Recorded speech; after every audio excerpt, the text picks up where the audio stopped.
এখন পাগল হলো কিভাবে? তাইলে পাগল হইলো কেমনে?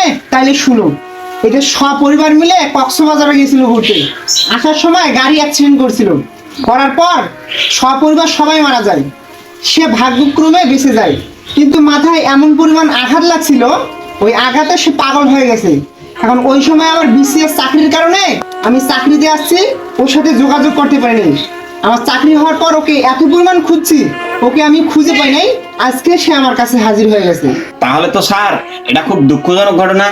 এখন তাহলে স্যার একে কি করবেন? এখন কি আর করব, ও যেহেতু আমার দুঃসময়ে পাশে ছিল, এখন সে আমাদের সাথেই থাকবে। ওর দেখাশোনা আমিই করব। এই ভিডিওটা দেখে আপনারা কি বুঝলেন? পরিস্থিতি যতই ভালো হোক বা খারাপ হোক, প্রকৃতির বন্ধু বন্ধুই থেকে যায়, কখনো ছেড়ে যায় না। এই ভিডিওটি যদি ভালো লেগে থাকে অবশ্যই লাইক কমেন্ট শেয়ার করতে ভুলবেন না। আর আমাদের ফেসবুক পেজ থেকে দেখলে পেজটিকে ফলো করে দিবেন, আর ইউটিউব চ্যানেল থেকে দেখলে ইউটিউব চ্যানেলটিকে সাবস্ক্রাইব করে দিবেন।